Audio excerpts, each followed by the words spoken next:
Yes, welcome back into the Auburn Daily Show, the Wednesday edition. I am Harrison Tarr, joined every Wednesday by Dylan Lark. How you doing today, Tank? I'm doing just fine. I got out of bed about 40 minutes ago, so I got prepared. I'm ready to talk both Auburn football and Auburn baseball today.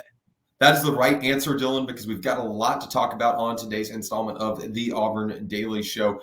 Let's start with spring football. The guys are on spring break, so I know that that's kind of weird to think about because now that we're out in the real world, you forget spring break happens. Last year, you and I were on a beach, first ones to ever do it. Never seen before beach action on spring break. But we got a little intermission here in the guys being away from campus. But spring football's in full swing right now.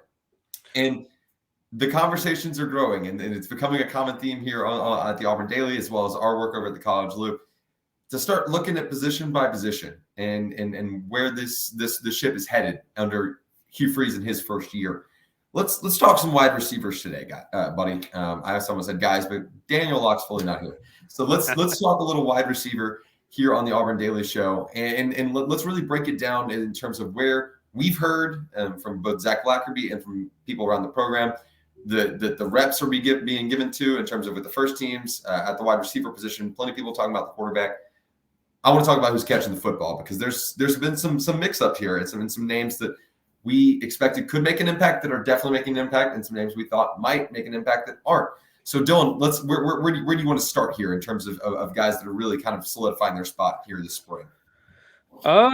By specific guys, I think Camden Brown is probably where you want to start off because he is getting the starting wide receiver one. Uh, uh, Words are a little hard Reps. in the morning. Reps, yes, there we go. He's the one getting all the WR1 reps, if you will. Sure.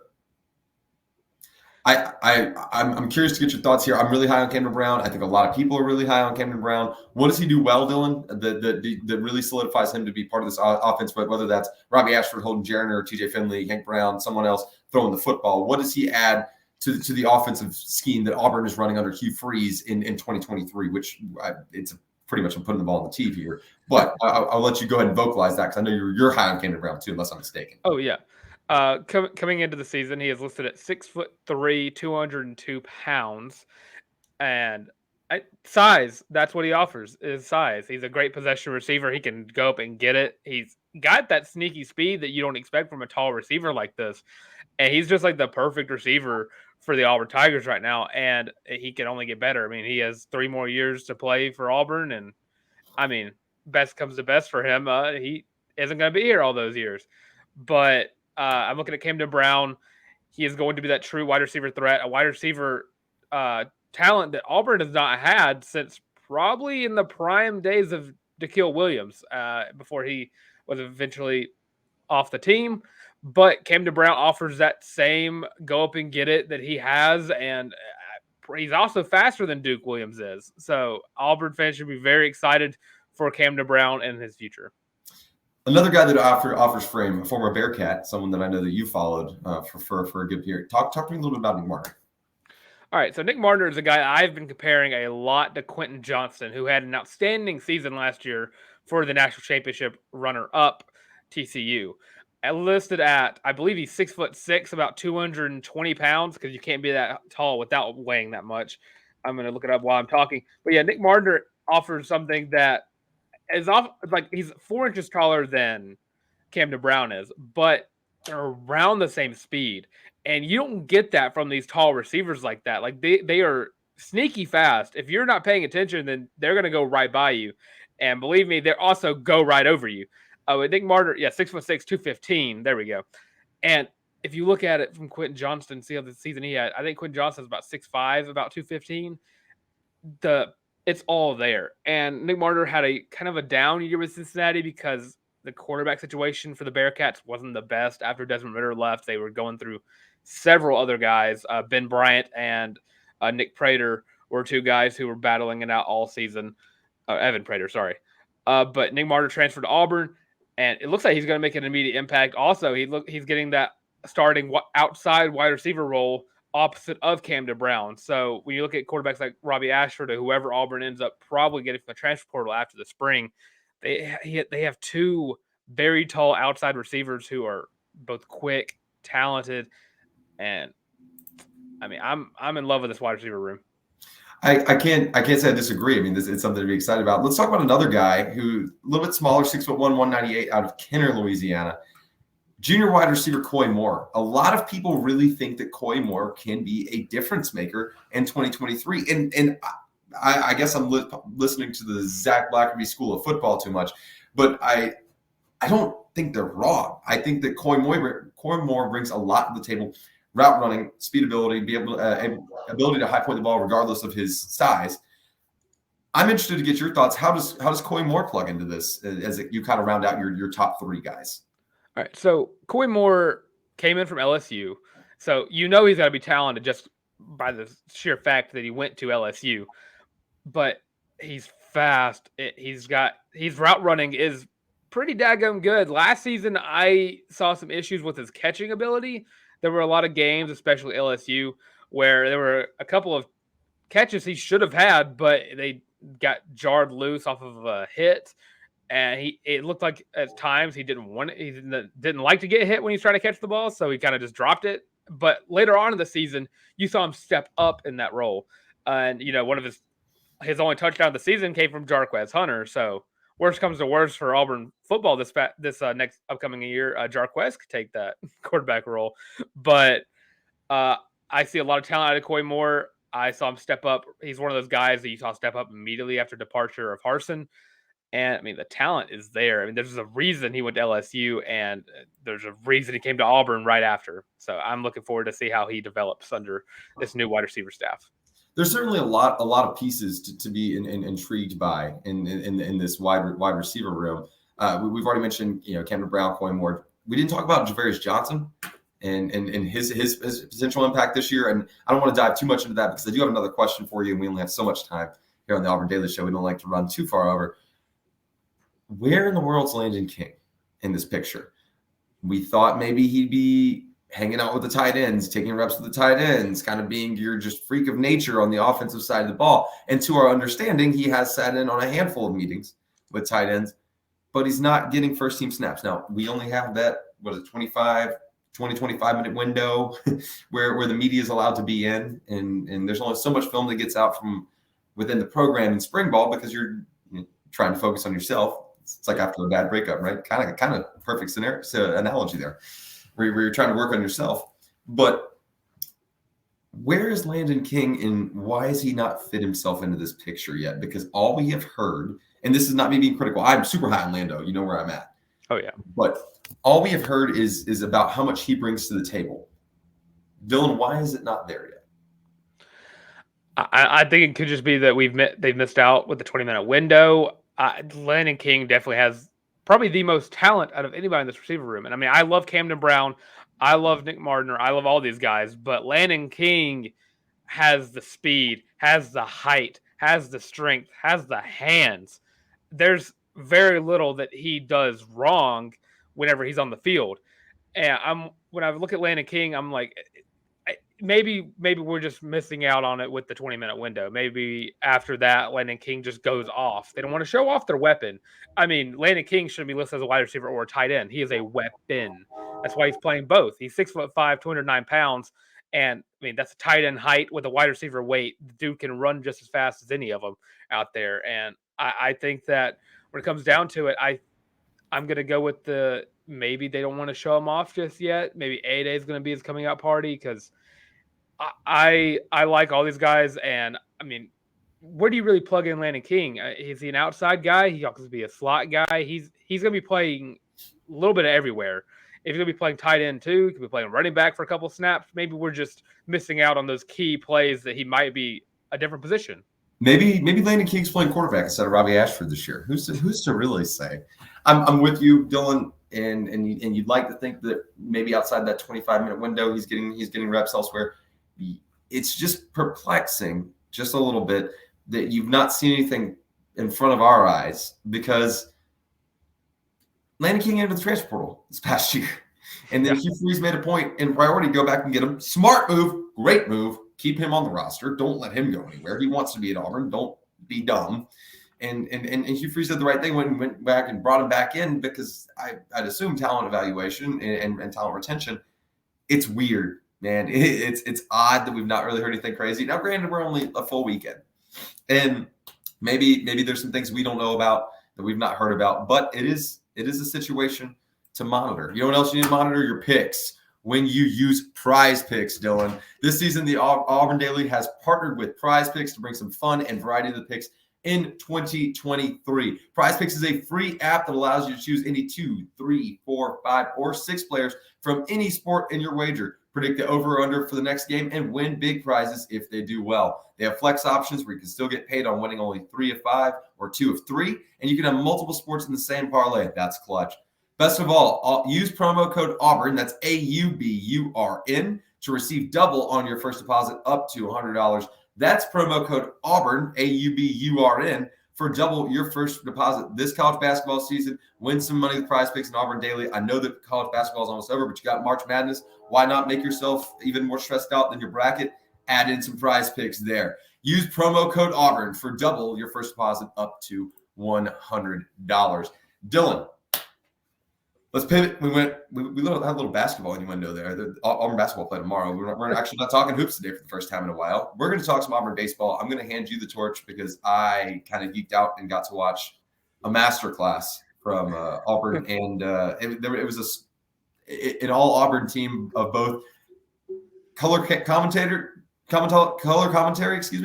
and managers and players. So there's a lot going on there.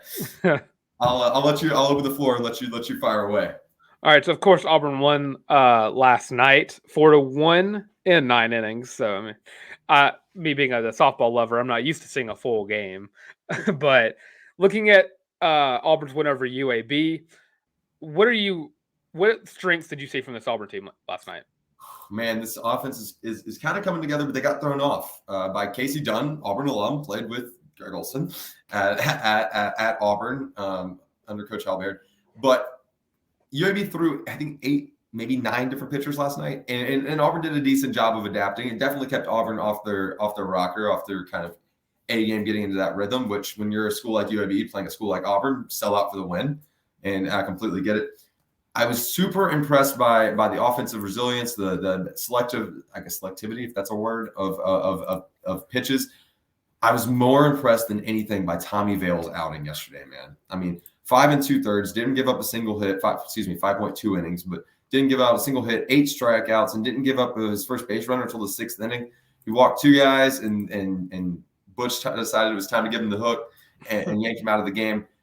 But Auburn's pitching rotation yesterday between him and eventually Chase Alsop coming in some relief appearance, which we're kind of seeing him bounce around this year, try to figure out where he's at. I was impressed, man. I mean, I don't know that Tommy Vail couldn't be a weekend guy. I mean, you're not wrong. From what I've heard about yesterday, I sadly couldn't watch the game, which hurt. Tommy Vail is him, and Auburn has been desperately in search of that Sunday pitcher. I mean, usually it's been Alsop, and Gonzo has been resting up for SEC conference play, and then it's been that third day that Auburn hasn't really had a true starting pitcher for the Sundays. I mean, I talked to Andrew Stefaniak whenever the second weekend, that Auburn was kind of just not having a starting pitcher. They had a place pitcher, I think is what he called it. Yeah. And you kind of had spot pitcher, yes. And you just kind of had someone in play, but you would still, everyone would get a little bit of innings. But Tommy Vail has seemed to have stepped up in that role, and maybe SEC conference play, maybe you're going to see Alsop, Gonzo, and of course Tommy Vail all on that same rotation together. And of course, can't forget John Armstrong as well coming in for relief for a lot of those guys. But looking at on the other pitching side, Chase Alsop, how did he elevate his play as a relief pitcher instead of a starting pitcher? I thought Chase came in and did a good job. I don't think he had his best stuff last night, and he still held UAB to 1 run, got in a little bit of trouble, and got himself out of a mess in the top of the 9th, and that's going to happen. But Chase has needed an opportunity to come out of the pen and kind of get right. He's gotten knocked around a little bit this year. He's just not had his best stuff yet, and that's okay. You're in the non-conference portion of your schedule, and I thought it was a good outing for him. He comes in, you have a tremendous amount of pressure. You're there on a combined no-hit bid, and you're going to let your guy down. Well, once you give up that first hit, the rest is kind of gravy, right? And it doesn't matter. And it takes that giant stress off your shoulders. I thought Chase looked controlled in terms of composure last night. Greg Olsen mentioned it on the broadcast, and Britt Bowen mentioned on the broadcast. He's got great stuff. I just don't think he's had his best stuff so far. And I think that it was a good opportunity for him to kind of get back in there. I don't want to say bounce back, but get in some innings in a situation where Auburn had pretty much kept UAB at bay. Well, not pretty much, had kept UAB at bay through 5.2 or through 6 because Chase came in and pitched 7, 8, 9 or 7 back after the 7th. But I was impressed, and I think that also is going to definitely work himself back to where he's going to be a weekend guy. It's one of those things. Sometimes you got to go to the pen and figure it out, especially at the collegiate level. It was a good opportunity for him. On the offensive side, Dylan, if I may, Bryson Ware, chill out, my man. I mean, 4 straight games with a deep bomb. The guy is seeing the baseball the size of a beach ball right now, Dylan. Yeah, I mean, I have it listed in front of me. He has one of the best slugging percentages in the country. He's homered in 6 of his last 8 games, including all 3 games of the series against Lipscomb. I mean, he is just absolutely killing it. He has 19 RBI, and the season isn't even a quarter of the way done yet. So Bryson Ware has stepped up. I mean, we said Ike Irish was filling in the role of Sonny DeShera without the home runs, but it looks like Bryson Ware's taking over the home runs from what Sonny D had last season. But you had Bryson Ware hitting homers. You have Justin Kirby with his absolutely rocket of a swing, and then also you have Ike Irish, who's just collecting RBIs left and right because I mean that dude can't go up without getting a hit. Auburn's offense has been absolutely outstanding thus far. In large. Nate LaRue really going through it right now. Guy cannot buy a hit, but spin zone on him. And Greg also mentioned this on the broadcast again yesterday. He brought up a great point. Nate LaRue didn't hit that well through the majority of last year, and then I know that we gave him a lot of grief at the end. Dylan, you and I did. Hit the ball pretty well when it mattered. So it's one of those things he's got to work through. And Lindsey Crosby has told us to be patient time and time again, so I'll echo that. Nate LaRue yesterday on the defensive end of the ball, though, defensive side of the plate, made what should have been nothing that even resembled a close out at second base look easy on a ball that skipped 7 feet away from him, and he still almost hosed a top 2 runner in the order for UAB. It was a bang play, and that's when I looked at my roommate when we were watching the game together. I said, "Holy crap! I know Nate's got a cannon, but oh my gosh!" It's one of those. If you hear the train horn, I'm sorry. There is a train going by my office right now. So. Yeah, it goes along with the absolutely offensive performance Auburn has. Right, absolutely. But all aboard. To go back to the defense side, what have you seen from Cole Foster thus far? He's changed position from second base to shortstop, and it looks like he's just absolutely popped off defensively. At the risk of sounding like a fanboy, oh my gosh, Cole is so different. I mean, last night he was just putting on a clinic, and the one time he beat himself up was one of the very few hits, but I mean he ate some right where you feel him in the gut, one of the tougher plays to make in baseball, and just makes it look easy. He got him. He was getting down on himself on a ball that shot through the gap that he made it the best effort he possibly could for, and there's no way either one of those guys are getting the ball. Cole Foster, man, just step right up, sir. It's your turn, and he's been productive on the offensive side of the plate. So this has been encouraging, and one of the more encouraging parts of Auburn's returners in 2023. You have your shortstop question answered. Your middle infield's good. You're going to be fine. All right, and now just to look ahead to Thursday's game for Jacksonville State when Auburn is playing there. Actually tonight.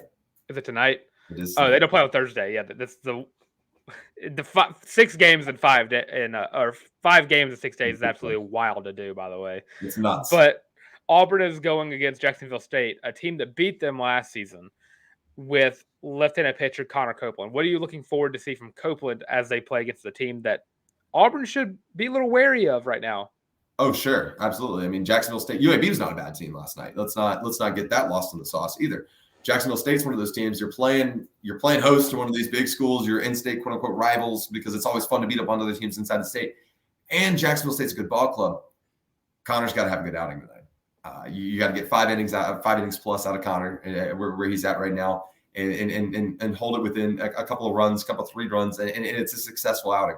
Against Jacksonville State, I'd expect to be able to hold him to 2. And what I'm looking for the most is if you get runners on base going from the stretch, Connor Copeland being able to make sure that he doesn't hit the panic button and rush himself, because you've got time. It's not like the majors right now where they have the pitch clock. You got time, and he does best when he's composed, which just looks like anyone. But one of those guys that really needs to work through one of those situations. And a midweek start's going to be very, very good for him. So it's almost like a Tommy Sheehan kind of thing, right? Where if you almost want to see Tommy go in and get a couple of maybe relief appearances in a midweek just for the confidence, if nothing else, right? So exciting matchup with Jacksonville State. That's at 6 p.m. Central on ESPN Plus. I will be watching. I already blocked off my evening. So yeah, I will be watching this one as well. It'll probably come before we record our College Loop episode. It's gonna or have after. It's probably gonna have to come. But yeah, senior pitcher and Connor Copeland coming in. Are there any other guys you're expecting to see tonight? I think that Ryan Olson probably gets an inning off the bump. That out of the pen. I just think he's due. That's not just me saying because obviously dad's friend of the program. But I think Ryan should be getting an inning in relief. Armstrong didn't pitch yesterday. I would think you'd want to hold him off because you probably want to throw him twice this weekend. Beyond that, I think the board's open. So Auburn and Butch Thompson are open for business. Someone else open for business, Dylan Lark. You're open to tell everybody where you can find your work and listen to more of your stuff. Go right ahead, buddy. All right. Well, you can follow me. If you're watching it, it's right there below me. But if you're listening, it's at your boy the Tank, at YABOI the Tank. You can also catch me on the College Loop podcast that comes out every Sunday, Tuesday, and Thursday, where we talk about the same stuff, but probably a little bit longer. And some really cool interviews coming on as well. And catch me on the Auburn Daily Show every Monday and, of course, Wednesdays. So, yeah. Dylan, always a pleasure to talk to you, my man. And my name's Harrison Tarr. I'm at by Harrison Tarr. If you want to find me on Twitter, like to read my byline at the Auburn Daily, which is conveniently where you can find my written work. I've got NFL draft analysis coming your way here soon within the next 24, 48, somewhere in that ballpark. Like Dylan said, you can also find me on the College Loop podcast. That's every Tuesday, Thursday, and Sunday. We've got an exclusive interview coming out next week. I'm going to go ahead and tease it, Dylan, with Owen Papo, former linebacker at Auburn, standout, projected top 3, top 4 round NFL draft pick. Going to get to talk to him about his draft experience, his time at Auburn, and what the Auburn family means to him. You can always catch me on the Auburn Daily Show every Wednesday and Friday. Wednesday with Dylan Lark. Friday should be with Lindsey Crosby. He's on vacation right now. I'm going to let my man enjoy Florida. So it might be Dylan. I don't know who it's going to be yet. Dylan's probably learning this right now because I haven't told him yet. I learned earlier today. But it'll be a ton of fun. And I will miss Lindsey dearly, but I'll get to see him again next week and catch up and talk some more ball. And I bug him on his phone all the time. So thank you guys so much for listening to the Auburn Daily Show. We will see you guys same place, same time tomorrow. I will see you again on Friday, and I couldn't look forward to it more. Until next time, see you guys.